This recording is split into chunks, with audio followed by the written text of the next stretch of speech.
Welcome to Chapter 4 of the Anunnaki Codex. We have now reached one of the most pivotal and traumatic moments in the entire story, the Great Flood. In Chapter 1, we saw the Anunnaki engineer the Earth from primordial chaos. In Chapter 2, they genetically created humanity as their workforce. In Chapter 3, we witnessed the growing tension as humans became too numerous, too loud, and too intelligent for Enlil's liking. Now, the conflict reaches its terrifying climax. After the successful creation of humanity, everything initially seemed to be going according to the Anunnaki's plan. The new workers took over the heavy labor, digging canals, tilling fields, mining resources, and maintaining the infrastructure the gods had built. The senior gods were finally able to rest from the back-breaking work they had endured for tens of thousands of years. But there was a serious problem the Anunnaki did not fully anticipate. The humans were far more intelligent, adaptable, and fertile than planned. They learned quickly. They began speaking, organizing into communities, building shelters, creating tools, and multiplying at an explosive rate. The ancient Atrahasis tablets describe this period with striking clarity. The land was wide, the people were numerous, the land bellowed like a bull. The constant noise of growing human cities, their daily activities, their children crying, their celebrations, and their labor filled the air. This noise disturbed the sleep of Enlil, the commander of the Earth mission. He became increasingly irritated and angry. Enlil first tried to control the population through indirect means. He sent plagues and diseases across the land. But Enki, who felt a deep paternal bond with humanity because he had created them, secretly taught his followers how to resist the sickness. When that failed, Enlil withheld the rains for long periods, causing devastating famine and drought. Again, Enki intervened, helping humans find ways to survive.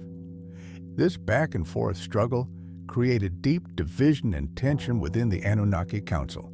The tablets record that the gods held multiple assemblies to debate what to do with their creation. Some gods supported Enlil's desire to reduce the human population. Others, led by Enki, argued for mercy. Enlil's frustration finally reached its breaking point. He made a drastic proposal to the full council of the gods. Let us destroy mankind with a great flood. Let the seed of mankind be wiped from the face of the earth. The gods took a solemn and binding oath not to warn any human of the coming catastrophe. But Enki could not accept the total annihilation of his creation. He found a clever loophole.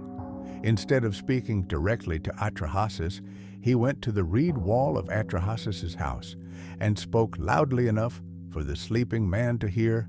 "Wall, listen to me. Reed wall, pay attention to all my words. Flee the house, build a boat, abandon possessions, and save life. The boat which you build, roof her over like the depth. The gear should be very strong, the pitch should be firm. Take aboard the seed of all living creatures." Atrahasis understood the divine message. He immediately began the enormous task of building a massive boat. The ancient texts describe it as having multiple levels, strong walls, and a roof like the firmament itself. He loaded it with his family, skilled craftsmen, wild and domesticated animals, seeds of every plant, and vast stores of food and supplies. Meanwhile, the sky grew dark and ominous. The gods themselves became uneasy as they realized the scale of what they had set in motion. Then the flood came. For 7 terrifying days and 7 nights, the deluge raged without mercy. The tablets give one of the most powerful descriptions of destruction in all of ancient literature. The storm was terrifying to see. The flood swept over the land like a battle. No one could see his fellow. The gods were frightened by the deluge. They cowered like dogs, crouching against the outer wall. Ishtar cried out like a woman in labor.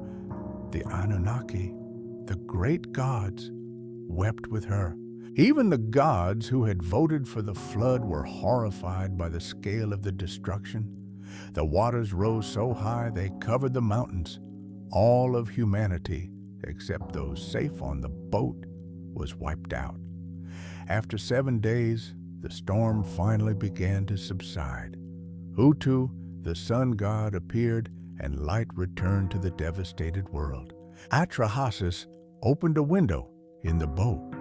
He released a dove, then a swallow. Both returned. Finally, he released a raven which did not come back, signaling that dry land had appeared. The boat eventually came to rest on a mountain. Atrahasis disembarked and offered a great sacrifice. The gods smelled the sweet savor and gathered around the offering like flies. Enlil was furious when he discovered that humans had survived. But Enki stood up and defended his actions, arguing that total destruction had been too extreme. The gods eventually relented and accepted the new reality.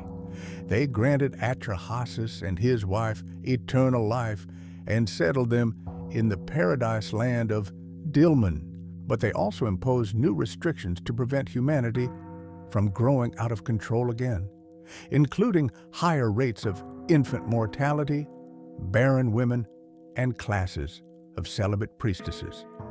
This cataclysmic event became one of the most widespread stories in human history, preserved in Sumerian records, the Atrahasis Epic, the Epic of Gilgamesh, and later in the biblical account of Noah. In the coming chapters, we will explore what happened in the aftermath of the flood, how the Anunnaki attempted to rebuild civilization, divided the earth among the gods, and established the foundations of the post-flood world we inherited. If you're enjoying this series, please subscribe, turn on notifications, and leave a comment below. Do you believe the Great Flood was a real historical event caused or triggered by the Anunnaki? This is the real story of the Anunnaki, not myth, engineering.